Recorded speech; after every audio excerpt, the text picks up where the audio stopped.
Astaghfirullah Rabbal baraya. Astaghfirullah minal khataya. Rabbi zidni ilman nafi'an warzuqni amalan salihan. Astaghfirullah Rabbal baraya.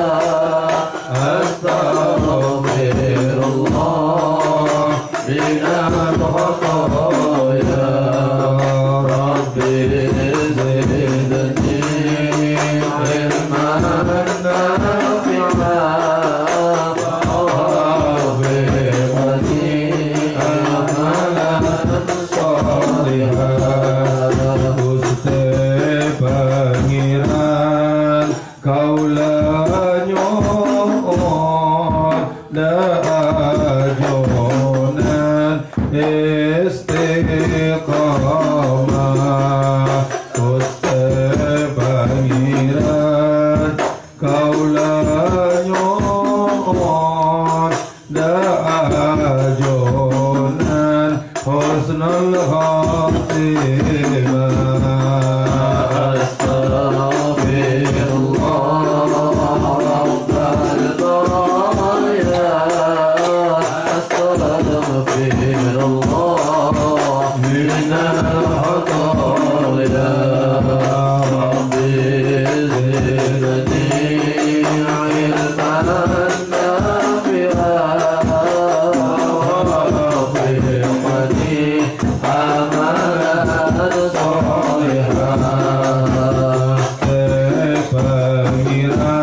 Kaula syiran amarka karang da'ajunan habita besa sarang ajunan tresna idada tak ketolongan. Astaghfirullah Rabbal baraya. Astaghfirullah minal khataya.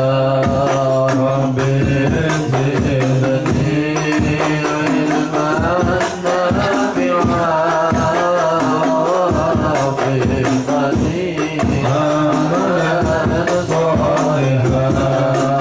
Gusti Pangeran Rabbul Izzati ajunan kiblat salatate lahir darbatin sami'a salat ruku sujud sampai hakikat. Astaghfirullah Rabbal baraya.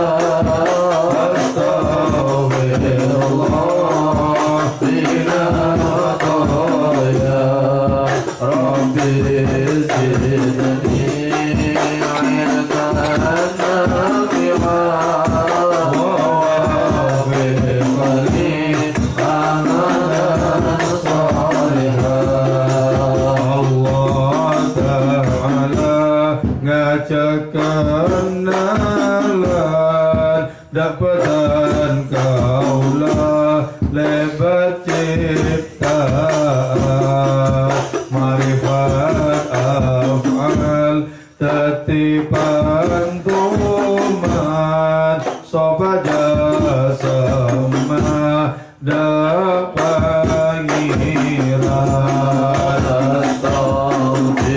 Astaghfirullah Rabbal baraya. Astaghfirullah minal khataya. Rabbi zidni ilman nafi'an warzuqni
perjalanan dak pangeran jangan sampai lontor jaga tibiran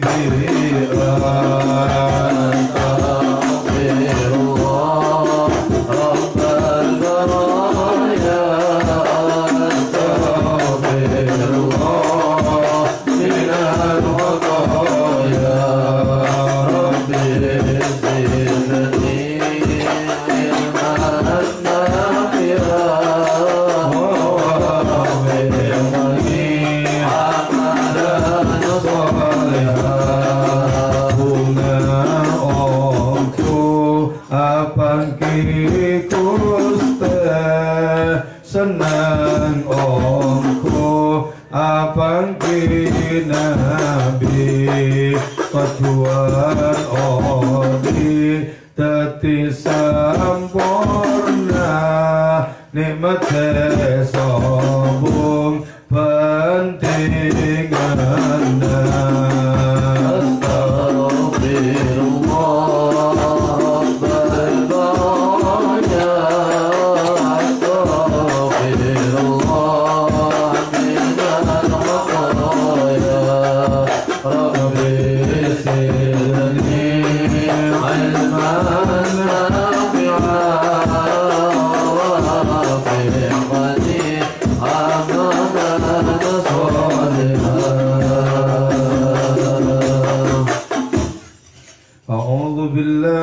Bismillahirrahmanirrahim.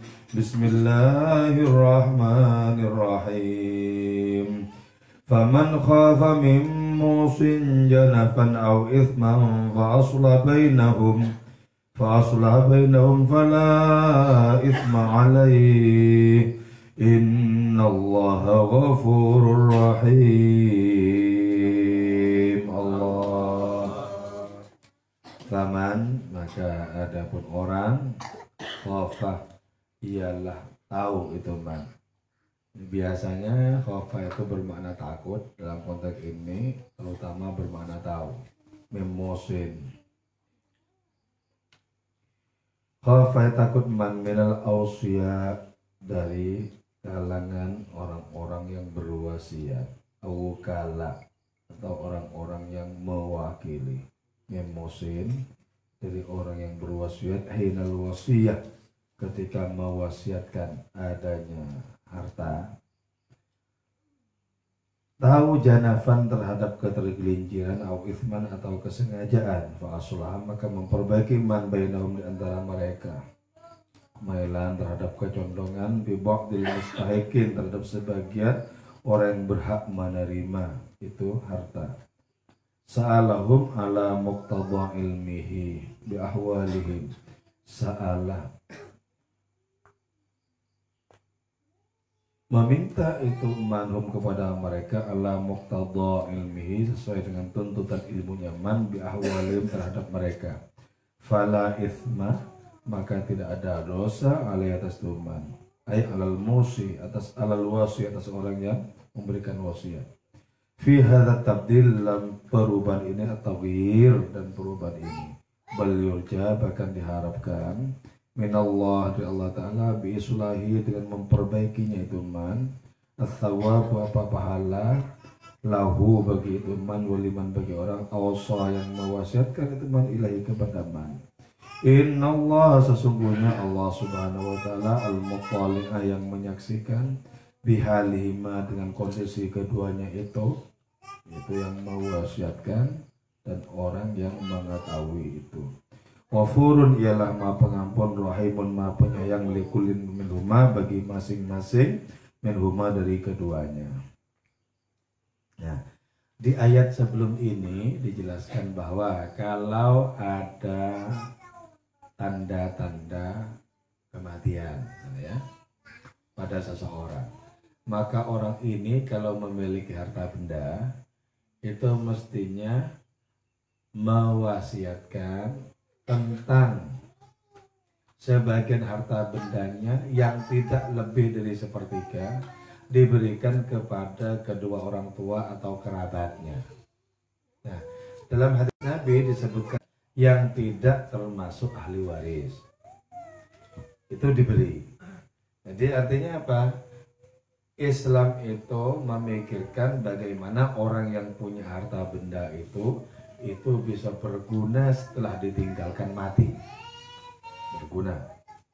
Yaitu diberikan kepada kerabat atau kedua orang tuanya yang jelas-jelas di antara mereka yang mendapatkan ini tidak termasuk ahli waris. Sebab kalau termasuk ahli waris malah dapat dari warisan, dapat dari wasiat, ya. Tapi juga ada ulama yang memperbolehkan ahli waris tapi fakir miskin. Itu juga boleh mendapatkan warisan, boleh mendapatkan harta benda dari wasiat itu. Nah sekarang misalnya ya, ada orang yang tahu bahwa sesungguhnya ada ketidakbenaran atau ketergelinciran di dalam pembagian harta wasiat itu. Maka kemudian orang yang tahu ini kemudian merubah atau membetulkan sesuatu yang terjadi karena tidak disengaja, kekeliruan yang tidak disengaja maupun yang disengaja. Kemudian dibenarkan, dibetulkan, diganti dengan cara yang benar. Maka ini mengganti model yang seperti ini sama sekali tidak berdosa. Beda dengan misalnya ya. Misalnya saya ya, termasuk orang yang mendapatkan harta wasiat. Tapi kemudian saya merubah ketentuan yang sebelumnya sudah ditetapkan oleh orang yang memenuhi. Terus kemudian saya bilang di dalam wasiatnya saya dapat 100 juta. Nah, ini model mengganti seperti ini jelas-jelas berdosa. Tapi kalau misalnya yang mewasiatkan itu salah. Misalnya ya, yang mesti diwasiatkan harta benda itu tidak terlalu sedikit, tidak terlalu banyak menurut ukuran kepantasan. Misalnya dikasih tapi seperti tidak artinya karena sangat sedikit misalnya. Nah. Atau misalnya juga dikasih tapi berlebihan. Kan dalam diri manusia itu ada kecondongan ya. Kecondongan kepada ini ngasih banyak, kepada itu ngasih sedikit. Ada kecondongan seperti itu. Tergantung akrabnya dengan siapa atau jauh dengan siapa misalnya. Nah, kalau ini terjadi, maka orang yang mengetahui itu melakukan perubahan kemudian sebagaimana semestinya. Nah, orang yang merubah dari adanya wasiat ini tidak sama dengan yang merubah pada contoh yang pertama tadi. Kalau yang pertama berdosa, kalau yang ini, yang kedua ini tidak berdosa, bahkan mendapatkan pahala.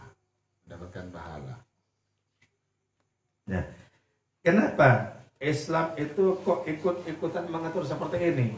Itu berarti bahwa Islam itu tidak hanya hubungan kita dengan Allah dalam bentuk ibadah. Islam itu juga menyangkut berbagai macam ketentuan dalam hubungan kita dengan kerabat, dengan sesama. Jadi dengan demikian kita bisa soleh secara vertikal hubungan dengan Allah, kita juga bisa soleh secara sosial hubungan dengan sesama. Ayat ini ditutup dengan apa? Innallah ghafurur rahim. Nah, kalau kita sudah berada semaksimal mungkin di dalam kebenaran, ternyata kita masih memiliki kekeliruan, tidak usah khawatir. Sebab apa? Kekeliruan seperti itu, dosa seperti itu manusiawi. Allah itu Maha Pengampun, Allah juga Maha Penyayang. Walaupun kita bersungguh-sungguh untuk tetap berada dalam jalan yang benar, karena kita manusia, bisa saja kita tergelincir. Nah, model kekeliruan seperti ini yang tidak karena muncul dari pengingkaran, ketakaburan kepada ajaran Allah Subhanahu wa taala itu sangat mungkin untuk mendapatkan ampunan dari Allah Subhanahu wa taala. Oke. Sekarang kita membahas yang lebih bersifat transenden misalnya. Ini wasiat berkaitan dengan harta benda. Nah, sesungguhnya kita semua umat manusia itu mendapatkan wasiat dari Allah Ta'ala sejak di zaman azal. Kapan itu zaman azal? Sebelum dimulainya segala waktu. Sesungguhnya yang disebut dengan zaman azal itu tidak seperti waktu yang sekarang ini. Kenapa? Kalau waktu yang sekarang ini kan waktu yang lahir karena adanya benda-benda. Dari mana datangnya waktu? Dari adanya benda-benda bergerak. Nah, waktu itu adalah ukuran tentang lamanya benda bergerak atau diam. Itu waktu. Nah, ketika belum dimulai segala sesuatu, berarti belum ada makhluk, belum ada penciptaan. Kenapa disebut zaman azali? Ini semata-mata untuk bisa dipahami. Disebut zaman itu agar bisa dipahami. Sesungguhnya di waktu itu apa yang disebut sebagai zaman atau disebut sebagai hari itu tidak ada. Belum ada. Misalnya Allah menciptakan langit dan bumi di dalam 6 hari. Nah, tidak seperti hari yang sekarang ini, sehari 24 jam. Enggak begitu. Karena waktu itu belum ada waktu yang seperti sekarang. Jadi, dan itu disebut waktu atau hari atau zaman tersebut untuk bisa dipahami ukurannya oleh manusia. Kira-kira sebanding dengan hari yang ada di waktu sekarang ini. Nah, Allah Subhanahu wa Ta'ala dari zaman azal dulu sebelum kita dilahirkan berwasiat untuk apa? Untuk senantiasa setia kepada hadiratnya. Jadi hidup ini adalah ujian kesetiaan sebenarnya. Seberapa setia kita terhadap janji kita kepada Allah Subhanahu wa Ta'ala. Atau hidup ini sudah menjadikan kita sebagai para pengingkar. Ketika sudah muncul pengingkaran, maka lenyaplah kesetiaan. Padahal kesetiaan itu adalah ukuran keberagaman kita, ukuran kerohanian kita, ukuran religiusitas kita kepada Allah Ta'ala. Seberapa setia. Mungkin kita tidak ingat bahwa dulu kita pernah berjanji untuk setia. Tapi Al-Quran, salah satu ayat di dalamnya sudah mengingatkan tentang adanya janji kesetiaan itu. Itu ketika Allah Ta'ala bertanya kepada roh kita semua, bukankah aku ini Tuhanmu? Dan setiap kita menyatakan, iya engkau Tuhanku. Berarti ketika ada pengakuan bahwa Allah Tuhan kita, pengakuan itu mesti disertai dengan apa? Dengan kepatuhan dan kesetiaan. Dengan demikian menepati janji kesetiaan itu adalah martabat yang luhur, yang terpuji di hadapan hadiratnya. Dan kesetiaan kepada Allah Subhanahu wa Ta'ala itu juga mesti direalisasikan, dibuktikan dalam kesetiaan kita kepada sesama. Kepada sesama. Misalnya kan, kita itu kan terjalin ya, terhubung dengan orang lain melalui sejumlah perjanjian misalnya, melalui satu ketentuan. Nah, kesetiaan kita adalah bagaimana kita berpegang kepada janji dan ketentuan yang kita ciptakan di antara sesama itu. Nah, kelihatannya itu horizontal, kelihatannya ke samping, ke pinggir, sesungguhnya nilainya itu vertikal menuju kepada Allah Ta'ala. Maka karena itu ya, orang yang setia kepada Allah dapat dipastikan setia kepada sesama. Kenapa? Karena mentalnya itu, hatinya itu adalah mental dan hati kesetiaan. Maka karena itu ya, pilihlah teman-teman yang bertakwa. Maka mereka pasti setia kepada kita di dalam pergaulan dan kebersamaan. Pilihlah orang-orang yang bertakwa, maka mereka itu memiliki relasi dengan kita yang menguntungkan bagi kita, yaitu sama-sama mendaki menuju kepada Allah Ta'ala. Nah, itu yang sebenar-benarnya kawan. Kalau kita akrab dengan seseorang, tapi kita memaklumi keterjerumusan orang itu dalam lembah dosa-dosa, sesungguhnya diam-diam kita tidak berkawan dengan orang itu. Kenapa? Karena kita biarkan orang itu melompat dalam jurang kehancuran. Kalau betul kawan misalnya ya, maka ketika kita atau kawan kita itu terjerumus, dengan penuh setia dan senang hati kita angkat kawan itu. Jangan di situ kawan, jangan. Itu malah petaka bagimu, jangan. Nah, ini yang disebut dengan perkawanan yang memiliki nilai keilahian. Jangan misalnya ya, ada di antara kawan kita misalnya ngawur, berbuat dosa, dan kita mengatakan, aku enggak enak untuk nasihati karena kawan sendiri. Justru bukan kawan. Diam-diam kita juga menyumbang adanya dorongan untuk semakin melompat dalam jurang kehancuran itu. Jadi, siapakah kawan? Kawan kita yang hakiki adalah siapapun yang peduli dengan nasib keselamatan dan rohani kita. Itu kawan yang hakiki. Dan kawan paling kawan di antara seluruh kawan yang ada sesungguhnya adalah Allah Subhanahu wa Ta'ala. Allah sangat tahu kebrengsekan diri kita ini. Tapi dengan demikian tidak atas menjauh dari diri kita. Sementara kalau kita tahu kebusukan orang lain, kita cenderung untuk menghindar. Kenapa? Kita merasa jijik, sementara kita tidak merasa bahwa diri kita bisa jauh lebih menjijikkan ketimbang orang itu. Jadi salah satu karunia Allah Ta'ala adalah menutupi kebusukan kita. Itu karunia Allah. Dengan demikian kita bisa akrab dengan orang lain. Coba kalau dibuka, bisa saling merasa jijik loh. Coba, Allah yang jelas tahu busuk-busuk kita itu tetap memberikan pelayanan dengan rahmatnya kepada kita. Padahal jelas tidak ada yang tertabiri, yang tertutupi dari kebobrokan kita, dan Allah tetap mengirimkan rahmatnya kepada kita. Itu berarti bahwa Allah lah kawan yang paling kawan dibandingkan dengan siapapun, dengan apapun. Allah lebih kawan dibandingkan suami, dibandingkan istri, dibandingkan dengan orang tua dan saudara.